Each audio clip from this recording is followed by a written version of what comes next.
What's up, horror fiends? It's Sunday. You know what that means. The Horror Fiend TV podcast. This is going to be episode 7, covering episode 11, 14 of The Walking Dead. This one is titled The Rotten Core. I am Ricky Grimes. I'm back with my boy Joe. Joe, how you doing? I'm good. This was another good episode. Very, You know very what? good. I'm happy with the episode so far. I was worried that final season we're going to get a lot of crappy episodes. I mean, if you were a Lost fan, everybody should know Lost fans. You got crappy episodes for that final season, so you want to get some good episodes for here. And yeah, they've been doing a bang up job so far. Bang up job. So let's get into it. Written by Eric Mountain and Jim Barnes. This one's directed by Martin Stoke. Yeah, the Rotten Core. Let's hop right in. Quick thoughts, Joe. What did you think of this episode? And you said you liked it already, but give us some more in-depth reason as to why. Well, I mean, it was so there's a lot of little parts in here. It's another one where it keeps jumping around, which there's nothing wrong with that.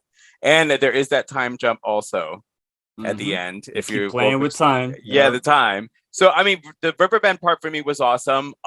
This was an episode that had a really huge reveal. I mean, we haven't seen Negan in a bit, and then he shows up, and so the best part is like we already know he's there, but when he finally comes in with everybody, you've got Hilltop versus Riverbend. Elijah's got the knife on her or the sickle or whatever he uses against the throat. Like a little sickle, yeah. I just kind of love the line that he said in there before this big reveal that comes when he says, "Let's put our shit back in our pants and zip up." Because we later on find out that Negan's about to be a daddy. A dad. Which is interesting because timeline-wise, we're looking at about a month, maybe 2 at best. She said Annie is the new character who is married to Negan because he's also married, don't forget. Yeah. 12 weeks, give or take, she told Maggie. So, yeah, I mean, I guess if you really want to sit down, if you have the time to structure that timeline together to come up with that, I'm not going to do it. Who cares? No, but I mean, it's a very interesting dynamic because Annie, I believe, was introduced and created to give Maggie a different perspective of Negan other than her own. Yep. Well, so and then from a female perspective at that, it's a little different. Well, the other thing I noticed is that Negan wasn't the leader. Like this is a Negan where he's part of a group, and not just that, but he's trusted. He's trusted. You know what I mean? Which I'm pretty sure he has not felt that in a while. So these are people who trusted him. He doesn't even want to step up in a leader role. And, he doesn't say it in the episode, but you can kind of see with the interaction because in the earlier episode, Annie delivered the speech to get him all riled up, not him. And I actually enjoy the conversation between Annie and Maggie because, again, I've been saying this the last couple episodes. This is another for Maggie's also her character to continue to develop. But this is for Maggie. I don't think she's just going to kill Negan at the end. I think Maggie is going to come to the resolute that she realizes he had to do what he had to do. And she gets it. And he's, because of what he did, it doesn't necessarily make him who he is. There's something that popped into my mind. Well, let's talk about it right now. Fuck it. Herschel Jr. finally comes face to face with the bad man, Negan. Incredible scene. I don't know how you saw it, but Jeffrey Dean Morgan's acting. I don't know. They switched. He was good before when he was, the rude and the crude and Dick swinging around Negan. But this Negan here, it's a totally different character if you want to call it that. And the scene, the way he diffused Herschel Jr. pulling out the gun at him, but in a logical sense where it ain't just him just blowing smoke, it's a legit reason why not to shoot the guy because, yeah, you're going to invite all the Commonwealth soldiers on top of him. They're going to give away their position. But I'm like, fuck, this is going to be great. But the way it was handled was so good. And the little kid who they hired to play Herschel Jr. did a pretty good job for a child, considering because, child actors, especially on this show, with the exception of Judith, Gracie's not bad as well. They've been lately in the later half of the series, they've been doing pretty good. Well, here's the one thing, because I always look at the psychological part of all this. The thing with Negan now being a father, that's going to soften him. So if you didn't kind of think about this, the scene between Glenn Jr. and him. So basically, if Glenn Jr. offs Negan, well, guess who's going to go after Glenn Jr.? See, that was my point. Negan's baby is I he was was leading trying up to that. He's trying to stop history repeating from itself, but I think making him a dad, like it's given now. So he's trying to give Maggie perspective, while now Negan is getting perspective. Absolutely, and you just touched upon something I was going to get into. I think up until, I mean, if it wasn't for the damn spin-off series, I would have been all about this. But I think for a finale, a big death, Herschel Jr. putting down Negan, because they had that conversation. Visit me when you're a little older, help rebuild the hilltop, come back.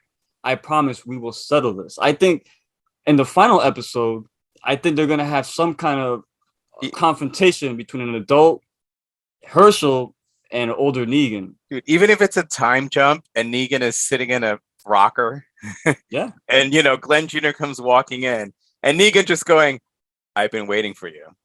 But the problem is with this Negan and Maggie spin-off series, even if it ruined it. It ruined it. It takes all that away. We all the stuff, because that, I mean, honestly, like what you just said, for me, as you're saying it in my head, I'm imagining what the scene would be cool, and it would be an older Negan, kind of sitting there and just going, "I've been waiting for you." But at that point, with Negan having to resolve that at some point in time he's gonna get his comeuppance, and that Glenn Jr. was coming for him. That would actually be a beautiful, beautiful ending, even though it is killing a fan favorite villain. But to write off a series, that would have been a greater ending instead of giving us the spinoff we're gonna get. I think that'd be a great ending to Negan's character. The cold open of this episode was awesome. When Maggie and Aaron are like patrolling the halls, armed to the teeth, and the music starts kicking in. I'm like, oh, this is a great intro because it gets you hyped up. But but then when it comes back, it's a totally different scene, and it comes back to that scene, and it's like, all right, well, I guess nothing happened. You know what I'm saying? So I don't know. But that awesome cold open. So on second watch, I noticed that Maggie did devise a plan for Aaron, Gabriel, and Elijah to take out Toby Carlson. You called it. You said this the next episode. He was going real quick. I don't want to forget this. The prior episode we did on this podcast, we had thought we went crazy about those 3 walkers with the Commonwealth soldier uniforms. Yeah. We didn't know who they were. Of course, as soon as this episode starts and when it says previously on Walking Dead, it tells you, I don't know how we missed this, but those are the 3 soldiers, obviously finding out here. Those are the 3 soldiers that were actually part of that the convoy with the supplies that went missing. They're the soldiers that were killed. Yep. And we'll get into it before we end who killed them. But they're the ones who were killed. I don't know how I didn't pick it up. I didn't either. You gave me a great idea. I put on the closed captioning, and that's where I caught a lot more. So I'm going to keep doing that. On my second watch, I always put the closed captioning on. Yeah, because there's a lot of, when you were hearing the military, or the Commonwealth people in the background during Maggie's, and I'm like, there's like stuff I never picked up on. Yeah. Oh yeah. So it's a good little trick. Thank you. Yeah, you got it, man. So Aaron and Gabriel are playing stupid. Of course, they want to lead Carlson to that rooftop. Elijah finally puts the mask back on. I don't know what's the reason behind it. I like it though. I did peep that. Like all of a sudden, because I'm like, who the hell is that? Oh shit, it's Elijah. Because I wonder, like, he had the mask on when we first met him. I thought he was maybe deformed or burned, or he was just, I don't know, man, self-conscious about something. But then it just didn't wear it no more. They got rid of it. Maybe kind of when he feels it kind of helps empower him a little bit. Like I said, man, I don't mind. I think it looks cool. And yeah, he chopped up those guys. Aaron knocks Carlson's gun out with his mace hand. And I love how Carlson just plays it off. And once he sees Maggie and the cavalry kind of arrive, then his tune quickly changes, And I love it. I love that Aaron was the one that took him out. And this reminded me of you, bro. He takes out Carlson. Lance is not going to be happy about that. No. Against Aaron now. They have to start something now because Aaron's involved with this Lance, Riverbend, Carlson storyline and also the missing weapons. That's going to be a lot of cool drama there. Now, oh man, now I'm worried about Aaron. First it was Gabriel, now it's Aaron. So. No, I mean, you kind of should. I think, wasn't it? Maybe I might have mentioned it, but like, Aaron's taken part of the Rick's storylines So Aaron is another one we should be worried about. Yeah, honestly, I don't remember every single detail. Listen, honestly, Aaron, Daryl, and Gabriel. I mean, we already know about the spinoff, so we know Daryl's good. Yeah, so that's the problem, dude. So we should be worried about Aaron and Gabriel at this point. I love the fact that they had Aaron be the one to pop the shots into Toby. And I love the fact too that it hits the armor, but it don't go in, but it kind of pushes them back, and that's what causes them to fall. And when he fell, I mean, the effect was kind of cheesy. No, the cracking of the bones. No, that was good, but it's just the way it looked. Like I don't know, watch it again. Like there's nothing there. Then all of a sudden he appears there, and they got the cracking. I mean, it's hey man, I know that it's a TV show. They don't want to put too much money into the stuff they should be putting into, but it is what it is. But it didn't ruin it for me. I just laughed at it. But with a character like Toby Carlson, it's okay to laugh at his death, you know. And the fact that all those guys that he killed knocked off the fucking were the roof, ones that that was great. Well, that's like when you heard him land and you heard the crack, I'm like, yeah, he ain't dead. He's not dead. No, oh yeah, he just can't walk now. So he's not going to be able to move. So he's going to actually slowly watch himself get killed. Yeah, that was a great ending to Toby. And I don't know if it's a time issue or just the day it was shot, but the fact that they didn't show the gore or him getting ripped apart kind of worries me a little bit. Because when's the last time they really showed a human being? It's been a while. It has been a while since like we're due, but I don't know, man. I hope they're not trying to get away with, cheaping out, because they never remember Noah's death and rotating. Is that what you, dude? Get the fuck out of my head right now. That gave me nightmares. Legit nightmares. No, because when you were talking about it, my brain's going. I go, the revolving door. That was the last good. And then all of a sudden you pull out of my head. You got to stop doing that, man. Yeah, but yeah, that was the last good, gory. Just like you said, it just stays with you moment. Yeah, it's been that long. They need a character that's really hated to die like that. I think Sebastian, and if Lance murders like a major character, Lance. I would, but most of all, I want to see Sebastian. Sebastian is who I want to be ripped. He's got to get the Captain Rose treatment. Choke at her. Yeah, that's what I want. All right, awesome. Well, there's another storyline real quick. Let's touch upon this. My favorite characters on this part: Rosita Espinosa and Daryl Dixon. I never knew. I damn, this team is awesome. Like these two characters can do no wrong. So Daryl and Rosita, they're cops. It's even they got the donut joke in there, and Daryl's like, I liked these before everything went down or whatever he said. And then he gave Rosita the other half. I love all that stuff. Then Daryl suits up. They both suit up actually. They get assigned Sector D, and that's where they're gonna be kind of patrolling. And then your boy Sebastian comes in. Gives the orders like, no, someone else is gonna cover that. We got something for you guys. And I laughed when he said, we want to see how you guys do outside the walls. Like, do you know who you're talking to? The two most capable fighters in the future. Yeah. You know what I'm saying? Man, but I guess they meant how they would do under a unit, following orders and stuff. But anyway, let's not digress. So yeah, they go in there. So the whole job is pretty much a heist. It's a money heist in the zombie apocalypse. So Sebastian had a friend, and his dad worked at a bank, and he had a panic room in case shit went bad, of course. And he had weed, coke, whiskey. Yeah, I was dying of laughing when they listed off everything. I'm like, well, shit, I want to hang out with Dad. Let's go over there. So, like literally, like that was a whole lot of stuff he named off. He could have just said drugs, but no, he named the good stuff. Oh no, yeah. But yeah, so the funny thing, I didn't see any of that when they went in there. But I was looking. No. But they go, so they're tasked to go in there and go through a horde of walkers just to get into this safe. So of course, they say no. Sebastian brings up their kids, and I love the fact he said your kids, and Daryl said our kids. So this is the first time I'm hearing it from his mouth that he took RJ and Judith as his own. Awesome. I love that. Of course, they mentioned Coco as well, who's Rosita's daughter. And so Daryl's pissed off, grabs Sebastian by the neck, puts the knife to him. Rosita, I love how Rosita, prior to that, she said, how come you can't get these dickheads to go do the work for you, But Rosita's like, one move ass on your dad or whatever. And of course, he talks his way out of it, and they're gonna go in.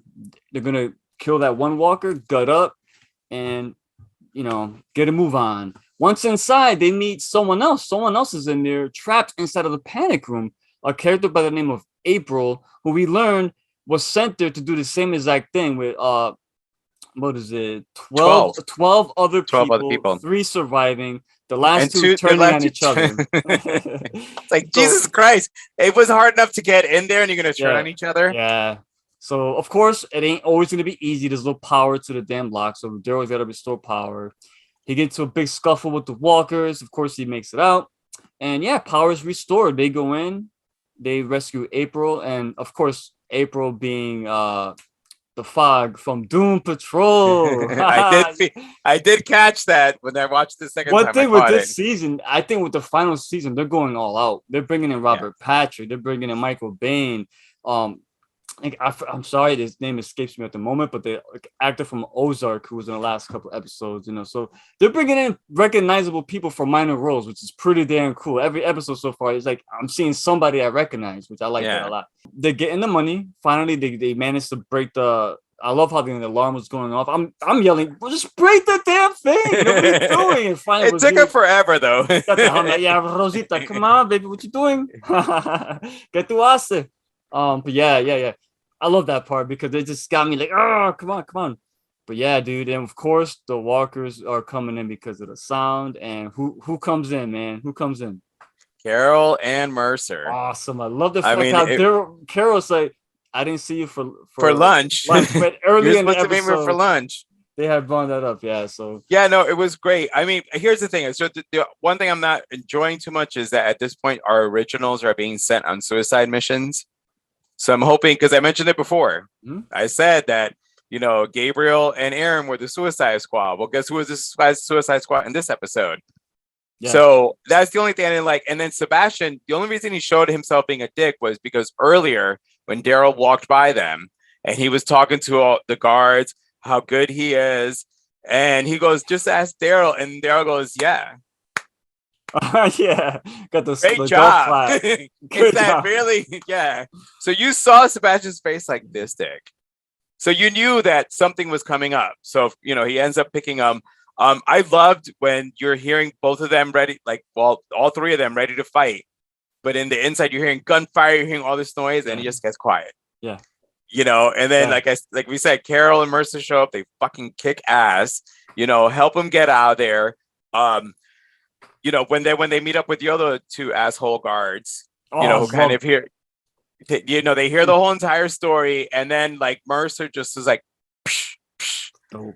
They're still continuing with the mission because at this point, I think Mercer is now starting to his. I think he's always known what's been going on there. I'm 100%. Sure his sister has 100%. Been pointing it out, but again, we're in an apocalypse time. You got a cushy job, but at this time you're starting to realize this cushy job that you've got that's been painted like you're doing this good thing, there's this underlying bad stuff going on under it, and it's being done by the people in charge. So one thing I don't like, and I'm gonna say it right now, the one knock on this episode, the guts trick, it's a smart tactic. I don't mind them using it, but the fact that now they're so lazy with it, they barely have any guts or blood on them whatsoever. And I get it. Gabriel got sick off of that, so they don't want to get the shit all over their face as if they can do it. But then don't do it. Then don't, as a writer, not the characters, don't put it in there if it's gonna look so half-assed. Rosita looked perfectly clean because she gives her armor that's full of the guts to April, and April still gets killed. Did not beat that. Yes. So this is what I'm gonna get into. This season, they're foreshadowing a lot of stuff with Rosita, which I'm not really feeling, man. So yes, earlier on in this, remember this New Haunts when Rosita breaks into that, they break into the apartment and they see all that propaganda, right? You see one picture. It's a Commonwealth soldier. It's a drawing of the soldier's armor and there's a blood splatter on it. That's one message. And of course, the Rosita's in that. They picked her to be in that room for a reason. Second part, Rosita, when April was killed, Rosita looks down and she sees April dead, wearing her armor, bloodied up, just guts and just disembowelment all over her. And I've always said this: Andrea's death has not been done in the show yet. So Rosita's gonna take Andrea's. Remember in the comics how they found Andrea to be done, where after a scuffle with walkers during the Whisper arc, Andrea had a walker bite on her neck. And this scene, when they clear all the walkers, they go to Rosita before she looks down at dead April. She has blood on her neck, but you can't see it. It's slowly when she moves up, you see it, and that gave me a heart attack. But when I saw, okay, it's just a blood stain.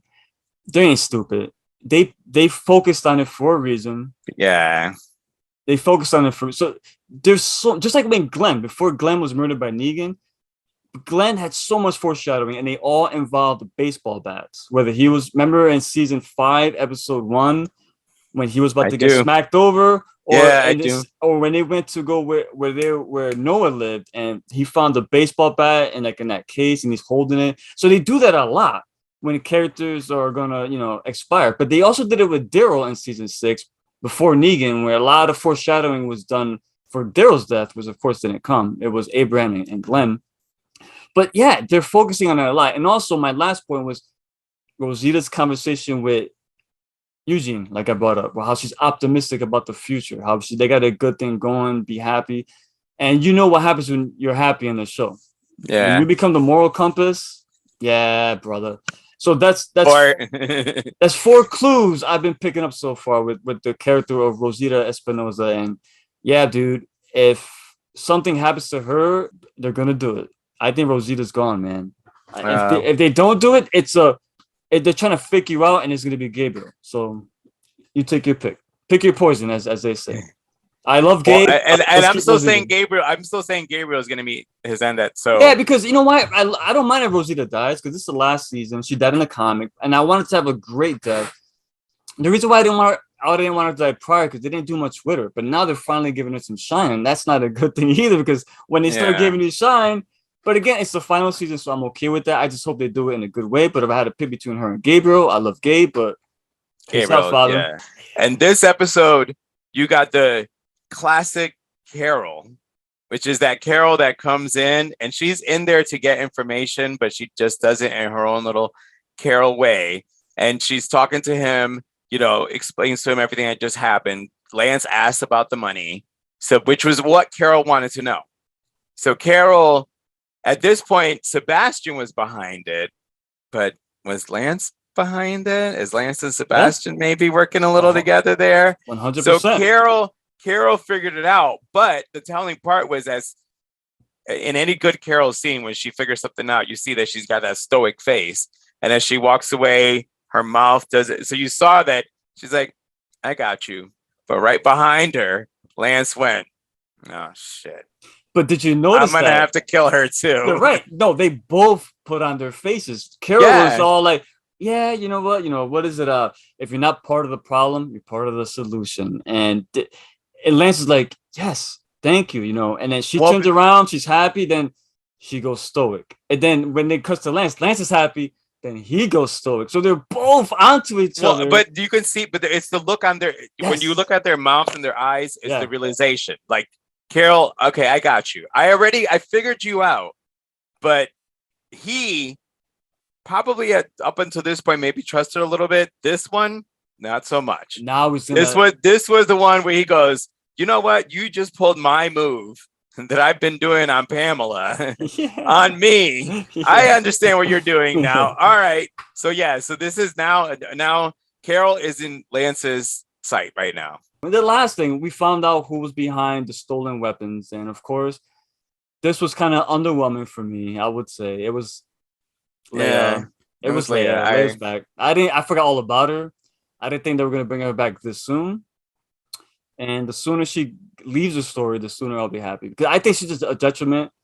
I love the way it's going, and now she's gonna come back. Daryl's gonna be. Oh God, like. Well, because it involves Daryl, so they have to give Daryl. Daryl's not a comic book character, so they have to continue adding more to his story. So this is just more for Daryl's story. I don't want a brooding and moody Daryl. I love the Daryl now working as a cop. He's gonna kill her. He's gonna kill her. No, but here's Dwight is another character that was killed off around this point in the comics by Rick when he didn't agree with the Commonwealth. So maybe Leia, maybe not exactly the same way, but maybe Daryl will put down Leia in a similar way to kind of show like Daryl put down somebody he did care about, but he did it for the greater good. You know, I mean, I don't know. I'm just that's just off the top of my head right now, honestly. But I don't know. I'm not a fan of the character Leia for some reason. I liked her at first, but once she was with the Reapers and like, wait a minute. So she was always going around murdering people and doing this and that. No, now I just could care less. Because it took away from actually the way the character was introduced, because she didn't come across as came across more as a pacifist. What would you score this one 1 through 5? This is gonna get a little bit higher for me, just because, like I said, the little revelations in there. This is gonna get a 4.5 for me, because you had some action. You know, the big Negan reveals just elevates the whole entire story. Ending, you know, like I said, Carol, Sebastian, those two might be button heads together, actually fighting each other at some point physically. So yeah, no, 4.5. This was a much better episode for me. Yeah, I was gonna go with a 4 because I think I enjoyed the prior episode, Warlords, a little more, only because of the tension and Michael Biehn. But on a realistic level, you mentioned it did reveal Negan and what he's been up to in his future now, you know, and it did move a lot of storylines forward, and the action was great. Intensity was up there. The music was great. Direction, everything. I'm gonna give it a 4.5 as well. I think this episode really delivered on all fronts. Wasn't boring at all, and yeah, and it makes you want more, which is always good. It makes you want to tune in to the next episode. So for that being said, 4.5 from your boy Ricky Grind. We got my man Joe. You just watched the Horror Fiend TV podcast, episode 7. Come back next week for episode 8. We're going to be covering the next episode of The Walking Dead. Only 2 more episodes left until we cut this half. Subscribe to the channel, Horror Fiend TV. Smash the like button, share this video. We would greatly appreciate that. And with that being said, stay scared and don't get bit. These devils be savages, slimmed and chance with the averages. Sinning on the low like you added slick. Darkness make you disappear like a magic trick. Pull up to the table, come down and sit. These devils try to tie you the crown with it. Now you surrounded by counterfeits, trying to chop you up into 1,000 bits.